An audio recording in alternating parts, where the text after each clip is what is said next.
Hey, it's me. I'm going to talk today about the origin, the real origin, and some of the secrets behind the creation of CMMC. This is information that is not well known, but actually happened. So we see a lot of these latter-day historians like Jacob Horn and the rest claiming to have the inside track and to know all this stuff. They're routinely interviewed by the cybersecurity press, and yet those people were not there when this thing cooked up. They weren't paying attention, they weren't reporting, they weren't researching, and they don't know where this came from. Understanding the real secret origin of CMMC will help you understand why things have gone so wildly wrong, why the Department of War now is taking the position it's taking, and how this is likely to eventually get scuttled or entirely, if not just, changed somehow. But this will be an interesting thing for people who want to understand the history of CMMC. Now, a lot of the information on this is going to be challenged absolutely by the talking heads and the CMMC shills. So I'm going to put a veracity meter on the side here. If you see something that is in green, this means it is either supported by absolute irrefutable formal official documentation or firsthand knowledge by me, where I was involved in something and saw something firsthand. If you see something going towards the yellow, it means it's probably secondhand information, something that a first party saw and relayed to me, or it is otherwise something that maybe a document that I couldn't verify against a second document or a second source. And of course, the worst case scenario in the red would be something that is absolute rumor, was issued by someone but not particularly verifiable or not someone credible. So that'll give you a sense of my level of comfort on the veracity of these things, understanding that if I say something's documented, there is a ton of documents over here that I can produce to prove what I'm saying, okay? So hopefully that veracity meter will help negate some of the automatic knee-jerk criticism that the information I'm about to give you is going to generate, and help you understand that, yeah, a lot of this stuff is based on first and secondhand knowledge and not based on rumors, but there is an element of some of that near the beginning of this history. Now, to start, I want to go to some prehistory before CMMC was dreamed up to show some of the characters and the companies that were involved. So bear with me just for a couple minutes to go over some of this prehistory. We want to start with a character named Ty Schreiber. Now, between 2006 and 2010 or so, Ty Schreiber works for a company called Kinetic North America, or QNA, and he holds a position of Vice President of Defense Solutions. He works alongside a woman named Stacy High Brinkley and a man named John Radziszewski. The three of them are working at Kinetic. Radziszewski leaves and he goes to work for the GSA, for the government. Stacy High Brinkley leaves and goes to work for a company called CASC Government Services. Schreiber, meanwhile, in 2012, takes on a role as Stafford County, Virginia supervisor, and at a big public event, he actually welcomes Kinetic, his former employer, to a new headquarters in that county, and I don't believe he reveals his role as having previously worked there. So he kind of orchestrated this thing. Nothing illegal there, just a little shady. In 2014, Schreiber moves on and take on a role as executive VP for a company called Dispersive Technologies, another cybersecurity company. He is joined by a woman named Katie Arrington. Schreiber has the role of executive VP and Katie Arrington has the role of VP. So Arrington works for Schreiber.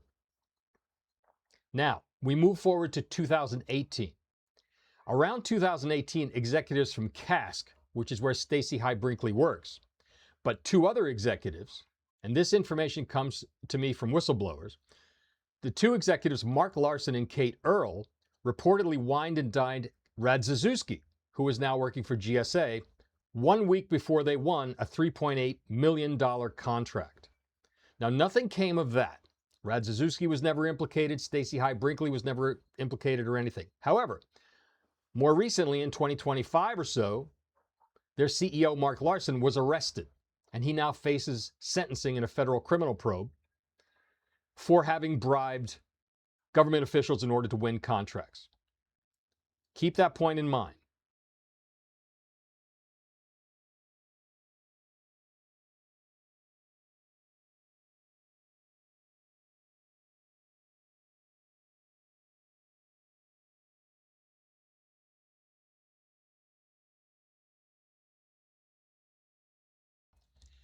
Now, around the same 2018 timeframe, Schreiber, Stacey High Brinkley, and some others we don't know reportedly have a meeting at the Potomac Officers Club. It's nothing official, not an official event.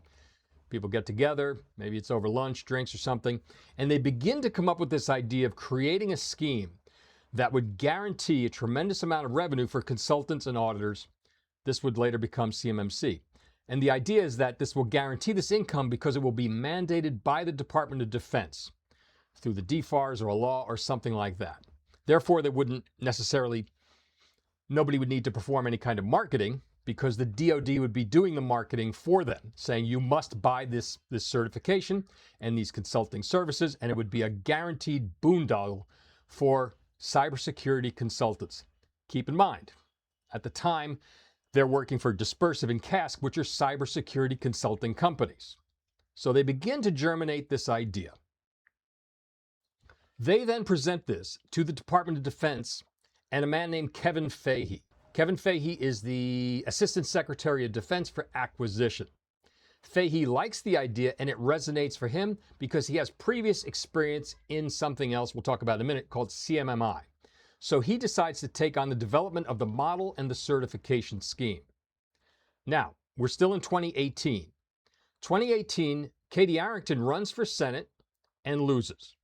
But she draws the attention of Donald Trump and gets his endorsement because she runs as a full-blown red-blooded MAGA, right? But she loses. So as a consolation prize, Arrington is given the position of Chief Information Security Officer for the Office of OSD, which is run by Fahey. Now, Fahey brings Arrington in under the SES program, the Senior Executive Services Program, which allows them to hire private citizens without requiring any kind of congressional approval. So she's granted this fairly high-level position, but there's no congressional approval required. Next, what Fahey does is when he writes the job description, which will later be used to justify her hire, he removes a requirement for higher-level education. And this is because Katie Arrington only has a high school diploma. In response, Arrington promises that she will get her MBA, and she claims that she starts her MBA at night school. If you go on her LinkedIn profile right now, you will see that she is still claiming to be studying an MBA and hasn't gotten it yet. So Arrington only has a high school diploma, but they manipulate the job description because this is, again, a political gift to bring her in. At that point, she now works for Fahey. In pursuit of this new program, we now have to deviate two paths. Fahey is going to take the direction of creating what would become the CMMC model and the overall auditing scheme, and Arrington will be tasked with carrying this over the finish line to get it approved by DoD and turned into a mandate. So let's follow the Kevin Fahey timeline and what he's doing at his level. Now, Kevin Fahey has prior experience with something else called the CMMI. This is the Capability Maturity Model Integration. This is a quality certification program, which I'll explain in a minute. The CMMI was originally released as the CMM, the Capability Maturity Model. It was released by the Software Enterprise Institute of Carnegie Mellon University. And CMM was intended largely initially for software developers to give a sense of the quality of the processes they use to create software. It quickly expands into the thing called CMMI, Capability Maturity Model Integration, which now expands beyond just software developers and could be theoretically employed by anybody, even a manufacturing company, but is largely adopted by the IT consulting world, to the point that now, eventually, many federal contracts require IT consultants and cybersecurity consultants to have CMMI certification. That certification attests to the control of their processes, et cetera, and it is a de facto quality certification. CMMI is, again, run by the Software Enterprise Institute, SEI. Fahey has the idea, however, to marry the CMMI approach with ISO certification. He believes that the ISO certification will give additional controls for this, what eventually become the accredited CMMC scheme. The problem here is that marrying CMMI with ISO is like some kind of weird Lord of the Rings alchemy. It is like taking water and oil and expecting it to mix and become gold. The two simply don't work together. Anyone will tell you this. Companies that have to implement ISO certifications alongside CMMI eventually end up with two systems. This is because, for instance, ISO 9001 has a view of what a process is, and CMMI has an entirely different view. They call them practice areas or process areas, and they're entirely different, and you have to manage them in entirely different ways. And the other two is that the two systems, the two accreditation systems, are not connected at all. If you need to get certified to both, you undergo two entirely different audits by two entirely different accreditation schemes.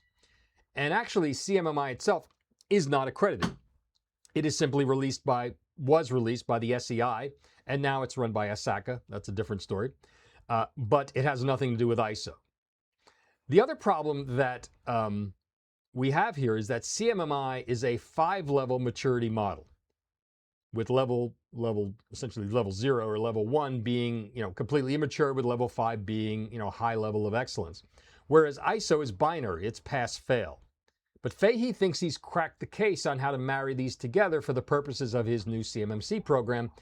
And hint, he didn't crack the case on this. It proves to be not workable. In any event, he's going down this CMMI avenue. Through a stroke of good luck, Kevin Fahey finds out that most of his work has been done for him already. Since 2012, some 6 years before now, 6 or 7 years before, the Department of Energy has had a program called the Cybersecurity Capability Maturity Model, or C2M2. That was developed by two people, a consultant named Jason Christopher from a company called Dragos, and a woman named Katie Stewart of the SEI. The SEI is the one who creates the CMMI model. She had previous experience on that. She takes CMMI, and she and Jason Christopher and some others, through a long period of time, create a new model called C2M2 for cybersecurity affecting the Department of Energy. The C2M2, however, is a self-attestation model. So the model is something that you would buy and use, or I think it was free, but you download it and use, and then you model you can create your company around it in support of Department of Energy. Fahey sees this and he realizes most of his work is done for him. So he contacts Katie Stewart at SEI, and she agrees to work now for Department of Defense and repurpose the work she did for C2M2 now for the Department of Defense. This answers an important question that some people have asked, other people have missed entirely. That question is, how in 2019 did we go from announcing CMMC to having a fully worked draft model within only weeks, mere weeks? Now, normally you would have seen the Department of Defense perform some RFIs and solicit consultants to come together and develop the model, which could have taken years. It took Katie Stewart years to create the C2M2. And yet with CMMC, we went with just a few weeks to announcing the program to having a fully functioning draft of the model. And this is how they did it. They took C2M2, repurposed it, renamed it, and issued it as CMMC. Now the problem facing Fahey is that all of this material is based on a self-attestation program. C2M2 was based for self-auditing. Furthermore, the auditing practices in NIST 800-171A are also for self-attestation. In other words, internal auditing practices, not intended at all for use by third parties. So Fahey again is bringing in the ISO standards to try to govern this. He looks over at FedRAMP and he sees they've created something called the 3PAO, the Third Party Assessment Organization. So he comes up with the idea to create some kind of equivalent, which somebody brands it, I'm not sure who named it. First, it was called the CMMC, Third Party Assessment Organization, and then I think now it's been shortened down to the Cybersecurity Third Party Assessment Organization, or the C3PAO. And he decides that we're going to have these C3PAOs accredited to ISO 17020, 17020. The answer then, the question now is who will do that? And they come up with the idea, and I'm not sure if Fahey came up with this or who, but someone came up with the idea to create an accreditation body. The accreditation body then would accredit these C3PAOs to ISO 1720, and the AB itself would become accredited to ISO 17011. Now, Fahey told me that he took credit for this kind of scheme, coming up with this marrying of the ISO and the CMMI approaches.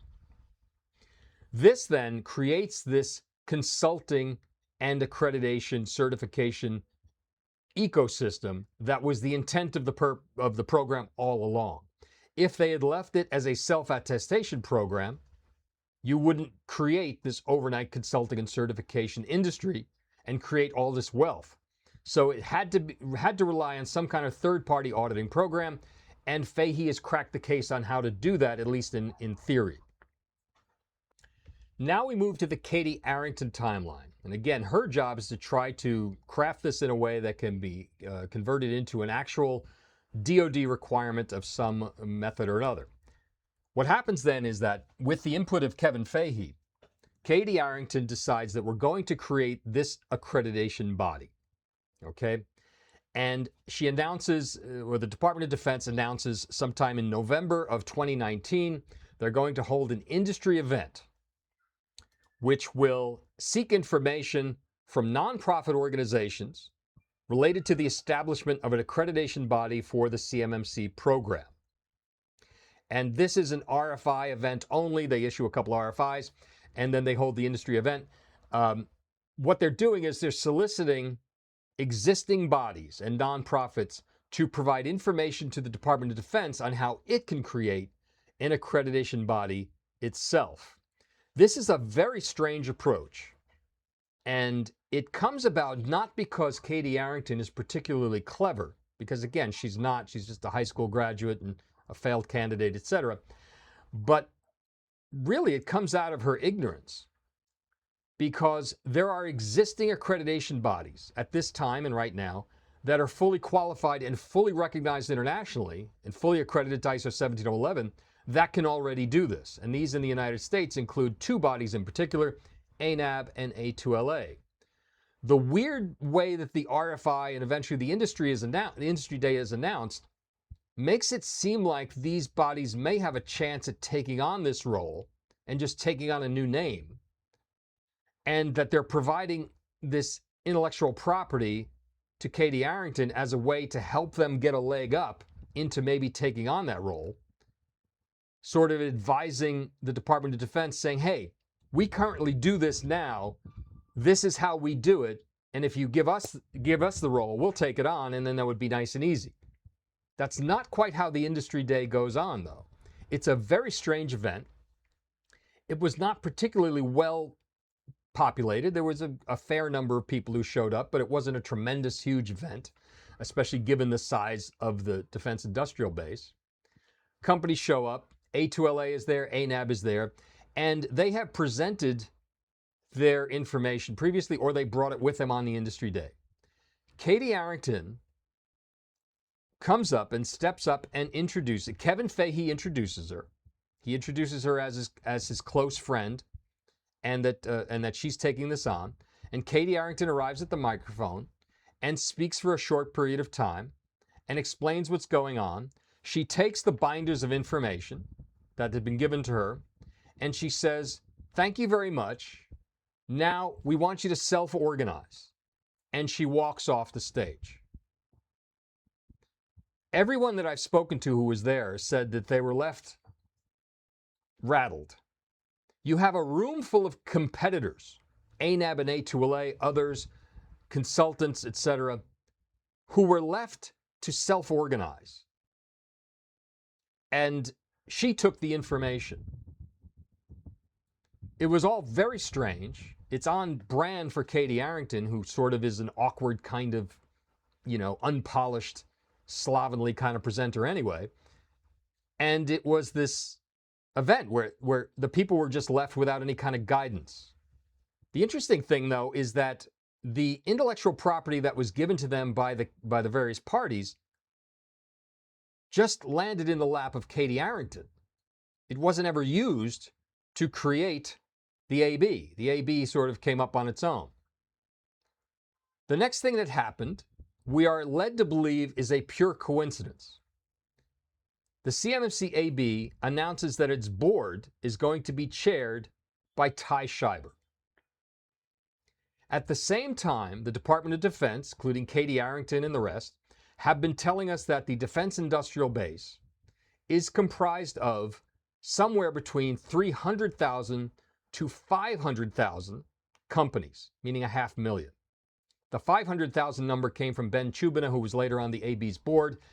The Department of Defense itself was saying, Katie Arrington was more quoting around the numbers of 300,000 to 400,000.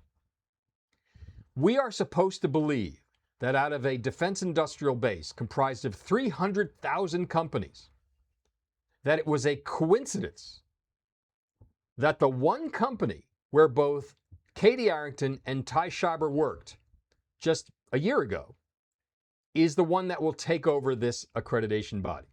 Ty Schreiber is running the accreditation body, and he worked at Dispersive Technologies. Katie Arrington worked under Ty Schreiber at Dispersive, and she is the one who created the accreditation body. Left without all that prehistory that I told you, this makes it seem like just some very strange coincidence. But when you look at the prehistory and you understand about the Potomac Officers Club, etc., you realize that this was the plan all along. The plan was that they were going to create this scheme and control it so that they could generate this government-mandated wealth for consultants and accreditation bodies.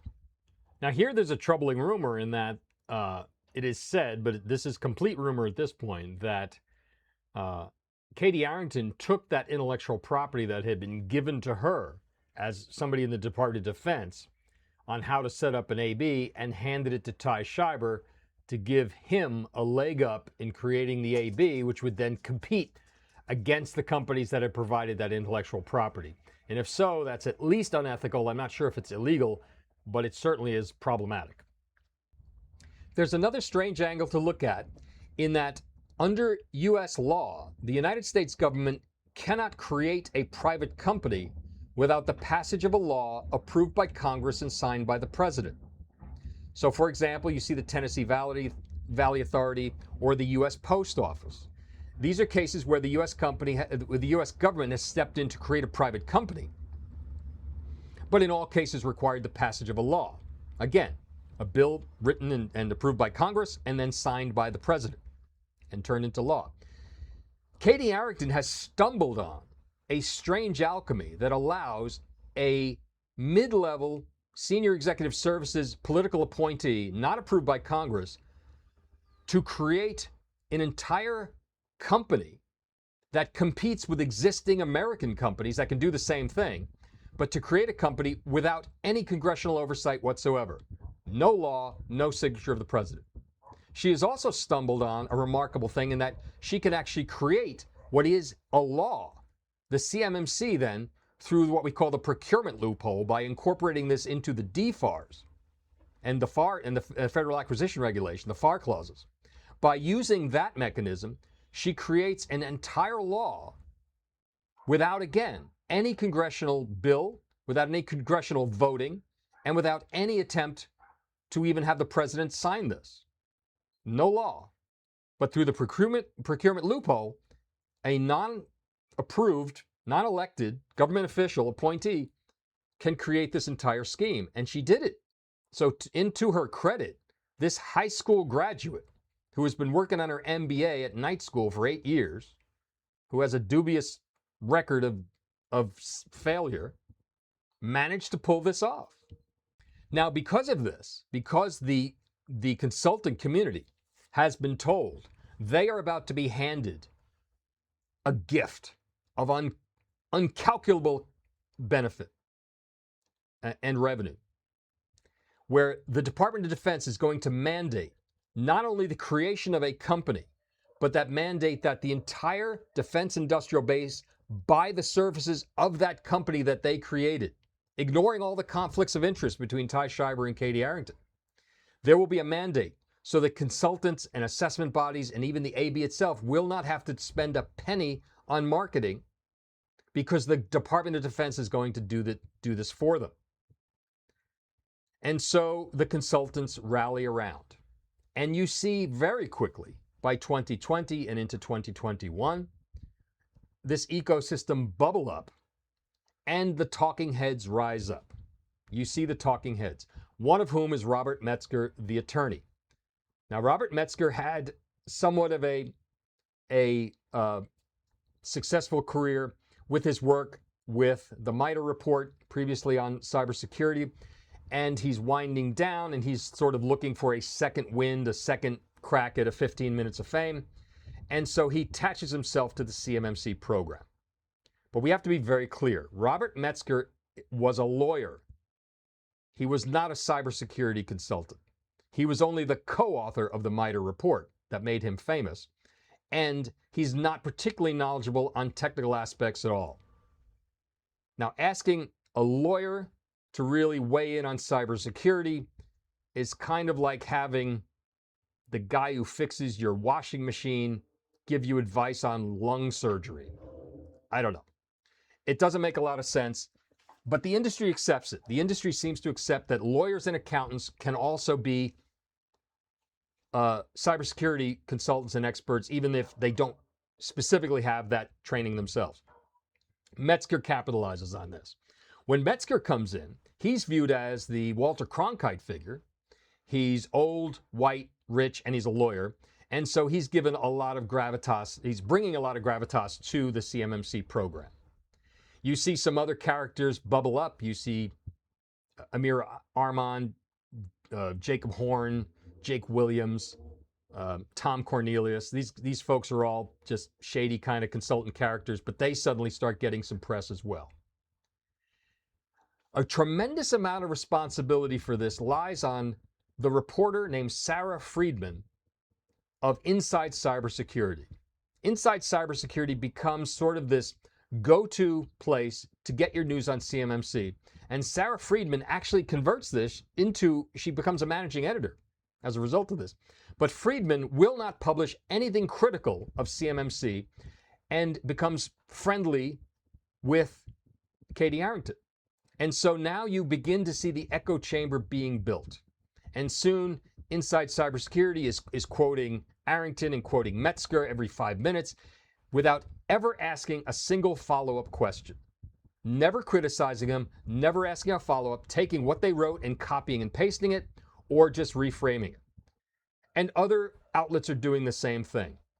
I spoke with one reporter who literally lost his job because he started speaking to me and he wanted to present an article that was more balanced on CMMC.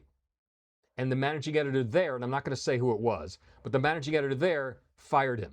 Now, he was just a contract reporter, so he had other outlets, and he wasn't really affected by it. So he could just shift and start emphasizing his other publications. But it showed the corruption going on within the press. And rather quickly, already, early days, we see the bubbling up of conflicts of interest, corruption, and fraud. On March 4th of 2020, Ty Schreiber, acting as the chair of this new CMMC AB, applies for a cage code with the Defense Logistics Agency. Because in anticipation of receiving a sole source government contract, in order to get a contract, you have to have a cage code. You can't get it. It's an accounting thing. On his application for the cage code in March of 2020, he indicates that at that time, the CMMC AB is a corporate entity tax exempt. The problem is that's not true. The AB hasn't existed and hasn't even applied for tax exempt status. This is a result of them trying to fast track handing off this government contract to the AB, which is a pre-approved Ty Schreiber-led organization, except that the sequence of events is supposed to be you form the organization first, it exists, it becomes nonprofit, and then you get a contract later. They're doing it sort of backwards. The problem here is that right underneath the part where he signs it, it says, I understand I may be subject to criminal prosecution under Section 1001, Title 18 of the U.S. Code of Civil Liability for the False Claims Act if I misrepresent the CMMC AB in any of these representations or certifications of the government, which would include the false representation that the company was at that time a nonprofit organization, a not-for-profit, because it was not. So We already have what we call cage code fraud. As soon as my company saw that, we filed complaints with Department of Defense Inspector General and DLA, and nothing happened. The DOD IG threw out the complaint and elected not to investigate. They didn't explain it. They didn't say, no, you misinterpreted it wrong or something. They simply shut it down, as did Defense Logistics Agency.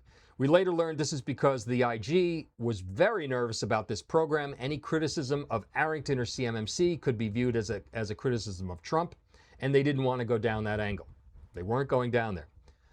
But to be very clear, the first act taken by Ty Schreiber was to sign a document with false information right above the part where it says doing so is a violation, a criminal violation of the False Claims Act. We then jump ahead to 2020. And one of the first things that Ty Schreiber does for the CMMC AB is to inexplicably announce a diamond membership program for $500,000.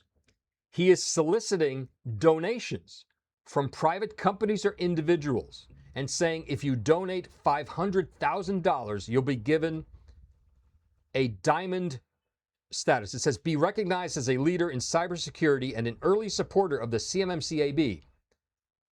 Priority recognition of CMMC AB website, newsletter, interviews, and marketplace. Play a leadership role at the AB events. And then they'll even create a scholarship in your name. This was immediately seen as a pay-to-play scam. It also was would be a violation of ISO 17011, which Fahey has promised this AB is going to obtain. We immediately reported on that. My company reported on that, reported it to the Inspector General's office, and within days, just days of our reporting, the AB held an emergency meeting and voted Schreiber out, alongside Mark Berman, another name you're going to want to follow. So Mark Berman and Ty Schreiber were both ejected out. Now, Schreiber later said he stepped down. He wasn't kicked out. That's not what we were told. The official record, or the official behind-the-scenes record at least, is that they held a vote of no confidence because this did bring tremendous disrepute down on the AB. So this $500,000 diamond program was scuttled, it was buried, it was erased from the website, and Schreiber and Berman both stepped down. At that point, Arrington went rabid. She was furious. She was furious because she lost her partner, and she started to lose control of the AB. The board members now were no longer necessarily in her pocket, okay? And she began attacking myself and others on social media, personally, for this move, saying that there was no conflict of interest. Ty Schreiber shouldn't have left. Anybody saying he was thrown out is lying. He just resigned, etc. None of that was true.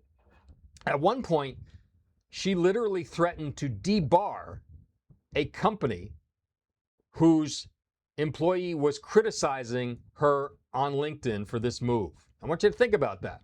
If you criticized Katie Arrington online, she would use her role in Department of Defense to have you debarred from federal procurement. We then filed a complaint against her for that, saying it was abuse of office, or misuse of office, I believe. And again, the Department of Defense Inspector General's office refused to investigate. Even though we had the documentation, these are social media posts, it's not like it's some weird conspiracy, it was like she just said it. They again were afraid of Trump, afraid of Arrington, and so let her get away with it. But that's a pretty chilling thing to think about. Shortly after that now, Arrington has lost some control over the AB. They're starting to show some independent thinking. And she is rather upset. In around September of 2020, she holds an emergency meeting with the AB and threatens to disband them. And she says, if you don't obey what I tell you to do, I'm going to disband the AB entirely, and we will hand the contract over to ANAB. She holds a meeting with Ronaldo Figueroa of ANAB, who is a VP at ANAB, to start to plan how she might transition scuttling the AB and handing that contract over to ANAB instead. And of course, the ANAB, Ronaldo has, is glad to have the meeting. But it's done as it's a bluff. She doesn't intend on doing it. She's using that, and so she has this meeting with the AB and says, "I've already met with ANAB. We're going to disband you if you don't come to heel." And they do. The new chair of the AB decides, "We're not going to mess with you. We will do what you tell us to do." And so that the AB dodged a bullet in that it had almost been scuttled entirely for disagreeing with Katie Arrington. ANAB didn't get the contract. Now, at this point, probably the history of CMMC is well known and well documented, because now it's starting to come out. It's all public information. Moving on from 2021 onward, a lot of it was reported, et cetera. So there were many things that were happening behind the scenes, a lot of that going through my company, but others. One of the things that was going on is we were still filing Department of Defense Inspector General complaints, but also myself and others were personally providing written documentation, white papers, et cetera, to various authorities behind the scenes. This includes the Senate Armed Services Committee, House Armed Services Committee, the IRS, DLA, Defense Logistics Agency, the Department of Defense Inspector General, and a host of others. Most of the time, these things were ignored. But an interesting thing happened. The Senate Armed Services Committee was listening. I received multiple emails thanking me for my reporting and asking me to keep them up to date on events. So every time I'd file a complaint, I would send them a copy. This then led to a call for the CMMC program to be reviewed by the GAO. So I want to be clear on this. It was the reporting done by myself and others to Senate Armed Services Committee that triggered the call for a GAO audit. The GAO audit then looked at this program, and meanwhile, at the same time, I was providing information to GAO. No guarantee that they were receiving it, by the way. That's a hard agency to contact. But telling them that you need to scuttle this thing, that it's a grift. And the GAO found structural problems.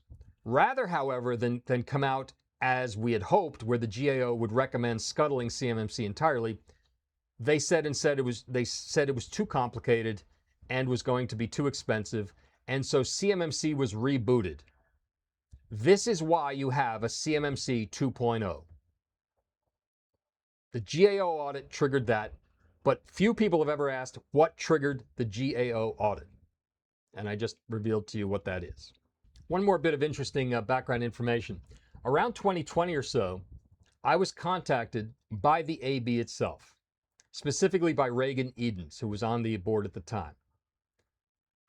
Edens and others on the board were desperate to get Katie Arrington fired. The conversations and emails I have from Edens were rabid in their desire to get her thrown out. And so Edens came to me and said, "What do we need to do to fix this?" And I said, "Well, I'll provide you some consulting, because this is my expertise, is ISO 17011 and ISO 1720. And he said, "We will pay you." And I said, "Well, I don't want to be paid by the AB, because at some point I said, I'm going to file a complaint against you guys, and I don't want you thinking that that wasn't going to happen because you paid me, and I don't want any finances entering into it." So I provided details. He sent me some internal documents. It was a draft document on the structure of the AB. This is 2020 now. And then I provided back my red lines. And I even provided some PowerPoints and some other things telling them what they needed to do. I'm looking here at my copy here, and I'm saying that one of the things they needed to do away with, and this is where both Kevin Fahey and Katie Arrington had really misstepped, by requiring the CMMC AB to get accredited to ISO 17011, the question has to be, who would do that accreditation? The answer in the United States is a group called the IAAC, the Inter-Americas Accreditation Cooperation. And that is what the DoD contract required. The Cyber AB would get accredited to ISO 1711 by the IAAC. The problem is, and this is astonishing to say, that neither Fahey nor Arrington never checked The website for the IAAC is iaac.org.mx. This is because the IAAC is a Mexican organization. So pause on that for a minute. The Department of Defense wanted to give the final authority for the entire CMMC program, the body that would oversee the AB itself. They wanted to outsource that to Mexico. You can go on the IAC's website and verify their methods and procedures on how they do those accreditations. And it involves what's called a peer assessment, the peer evaluation. And the peers, when they talk about it, would be representatives of other countries that are members of the IAAC. And that includes China. In other words, for the AB to get accredited, it would have to undergo an audit by foreign actors, which will at least include people from South America, China, Brazil, etc., but could well include Chinese. I'm not making this up. You can go look at it. So in my response back to the AB when I was giving my consulting advice, I told them, you have to somehow get away from this oversight because you cannot have oversight by Mexico and China. Can't have it. So at the same time, I was providing a blueprint to the Department of Defense, Katie Arrington's office, and Stacy Bastianic, saying this is what you can do to replace that. The DOD would take on the role of auditing the AB to 17011. They could farm that out to a consultant, such as myself. I wouldn't do it, but I mean someone who does my type of work. And they could have done the whole thing for probably $30,000 a year. Every year, the DOD does an audit of the AB and holds them accountable to 17011 instead of farming it out to Mexico or China. My consulting advice to the AB was similar along those lines. I also suggested the creation of an ombudsman role to provide independent oversight at an 80,000-foot level to make sure there were no conflicts of interest. And we started to have conversations about appeals against the AB decisions, because as it stands now, if you file an appeal against the AB, it goes to Mexico. We know that because we've already done it. This is true right now as we sit here, okay? So I have these slides and everything that we did. One of the main points that I made was that they have to stop credentialing. They can't sell credentials. They can't sell these badges because that's a conflict of interest under 17011. Why is that a conflict of interest? Because the AB could go into a C3PAO, write them up for having unqualified people, and then say, by the way, we sell the qualification. So there's money to be had in them going up and writing nonconformities, and you can't have that. So I insisted that they divest their credentialing program. And then in my notes, I said that to them. They came back to me and said, we can't do that. That's where the money is. Selling credentials is where the money is. There's no way we're going to do this.